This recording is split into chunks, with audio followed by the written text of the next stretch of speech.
very excited to have a long-standing partner in that of Michigan Department of Civil Rights with us today.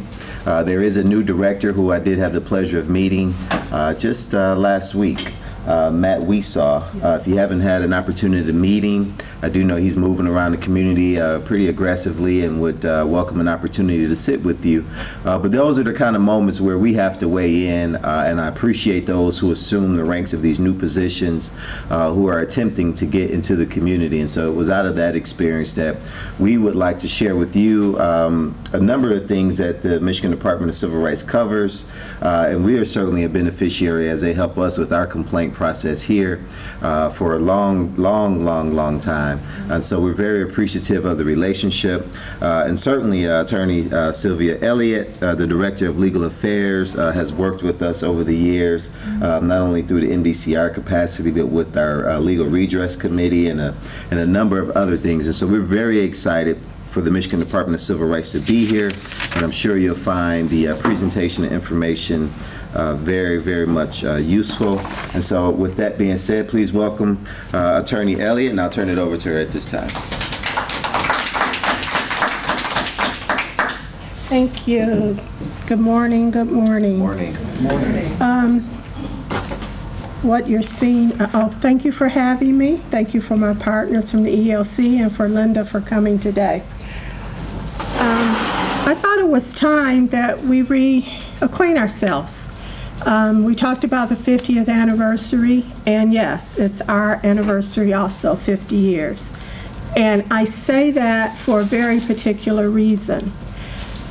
The Michigan Department of Civil Rights and the Civil Rights Commission came about because of people that are sitting right here today. Just like we stand today fighting 12 years trying to get language added to our Elliot Larson Civil Rights Act about sexual orientation issues, it took 12 years before we ended up with a civil rights law in Michigan. And that's because our legislature would not pass one. So for 12 years it was introduced, and for 12 years it sat in committee and died until the people of the state of Michigan decided enough is enough, and you started a petition drive and you had it put on the ballot. And that's why our Civil Rights Commission is the only one in the nation that is embodied in our Constitution. And that's serious because when you put things in the Constitution, it's hard to do away with them. It takes another vote of the people of the state of Michigan to do away with it. So here we are, 50 years later, still going strong and still very relevant to our community. I'm going to leave this slide up because I'm going to be referring to it, but more importantly, it's a lot of information up here. And I want you to really be able to absorb, because sometimes people think that all we're about is employment, and we're about so much more. So I'm going to start by showing you this. This is my badge. Yay. The reason we have badges is because we are considered a law enforcement agency, just like the police. We have two laws that we enforce. We enforce the Elliot Larson Civil Rights Act and the Persons with Disabilities Civil Rights Act. And because we're a law enforcement agency, we have enforcement powers. So when the police are giving us a difficult time about turning over information to us for us to investigate a complaint, we can take them to court. And we have taken them to court, especially on racial profiling cases. I'll talk about that a little bit more later, but we had a particular racial profiling case involving a senior African-American couple with the Troy Police Department. And they didn't want to give us the information we needed to prove or to show that the police actually profiled this couple.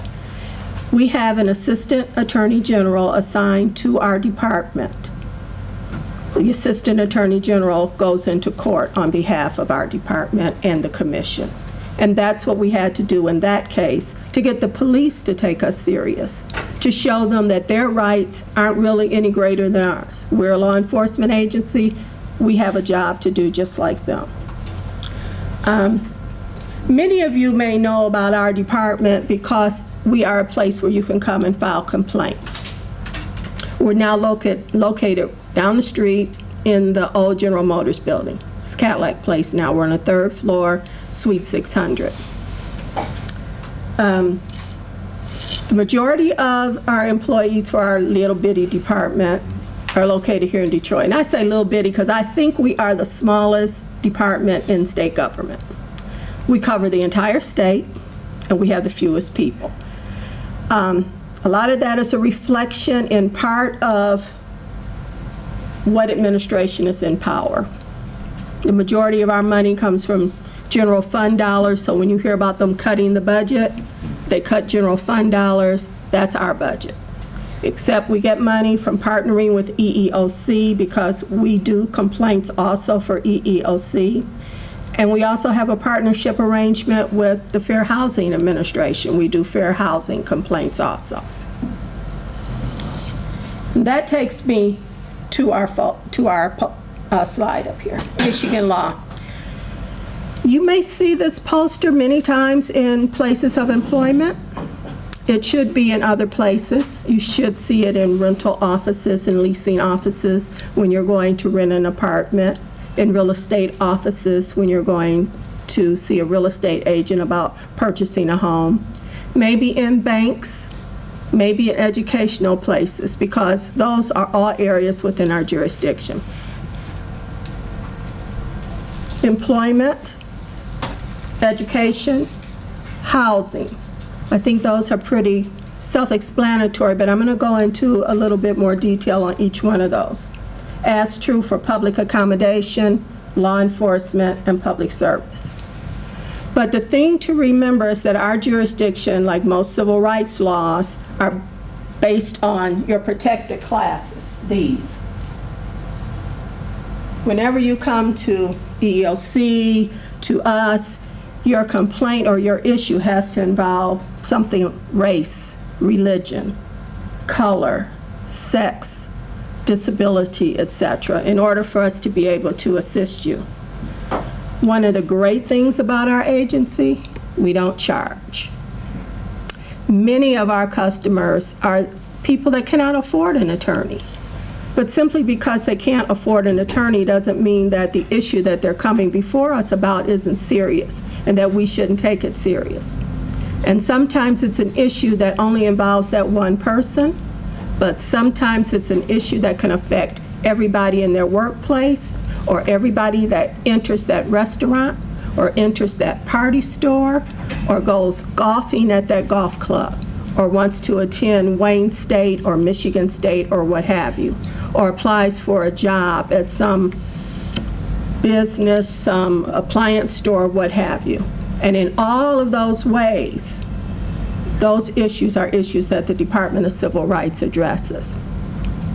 I brought some brochures today. They're on the table, and I did that particularly to help you understand how far our reach is.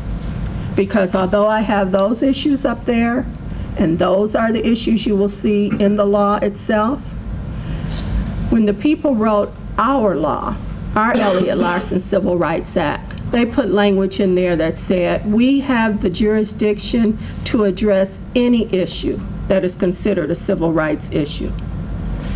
And if you look at this list up here, one of the things you won't see is voting rights. But voting rights is deemed a civil right. And if you think back when we had the Prop 2 issue and the fraud with the petitions and the signatures, what agency was it that came forth and held public hearings on it and developed a record? It was the Department of Civil Rights. Normally, or I should have said, the agency that should have done that was the Secretary of State, because they are over elections. But they weren't budging on it. And we were hearing complaints in the community about fraudulent signatures, or even the idea that they were paying people to get signatures, which made people fake signatures. It was our agency that had the public hearings, and it was the record of those public hearings that the courts are still using to support the fact that that whole process was fraudulent. If we hadn't done that, there wouldn't be a record. So as we follow the case that's already before the U.S. Supreme Court currently, and we're waiting the outcome, you will see in those decisions that they refer to the hearings that we held around the state on this issue. So keep that in mind, because we're not as limited as these may appear. And I just want people to know that, because we depend on the community to bring us issues, to bring us your complaints. While sometimes we're out there and we can see what's going on, the majority of the time it walks through the door in the form of an individual with a complaint. And cases that go before our commission, they carry the same weight as the law. It's just like a court ruling. So unless the Attorney General comes down and says, no, that's not a good ruling, or we're overturned in the court, it will remain good law in the state of Michigan. New laws we develop every day. Okay, let's go back to employment. One of the brochures that's on the table that we do is this pre-employment inquiry guide. And why is this important? As we send people out to look for jobs, they need to know what questions is it legal for an employer to ask them and which ones not. And one of the things, and I see it all the time, I still see employers asking people for their pictures. And of course, that means right away they know the race of the applicant. They're inviting racial discrimination, and you aren't required to give them a picture. You aren't required to tell them your race on the application. How often have you seen the application ask about whether or not you've been convicted, been arrested? Just the question, arrested, without clarification. That's an illegal question in most instances, especially if it was a misdemeanor that didn't result in an arrest or conviction, or a misdemeanor period. In reality, and Darren couldn't back me up on this, the whole concept of asking, have you ever been convicted of a felony at this stage in the process is problematic, because what you were convicted of with your felony conviction may have nothing to do with the job that you're applying for. But they're going to screen you out because you've checked the box that says this. So there is a process, there is a legal analysis that we do to try to get rid of the box, to show that by asking that question at that stage of the process is resulting in fewer people of color even getting your foot in the door, because they're screening you. You may have had a conviction, say, for passing bad checks, but the job you're applying for is a janitor. Now, what does your conviction that you've served your time and now you're out have to do with keeping you from doing your job as a janitor? Why should they even know that question up front? It's all about, are you qualified for the job? So when people believe that one of the reasons they didn't get hired or they weren't even let in the door is because maybe of their race related to the conviction, we ask them to come to us, come to EEOC to file a complaint, because that's a form of discrimination.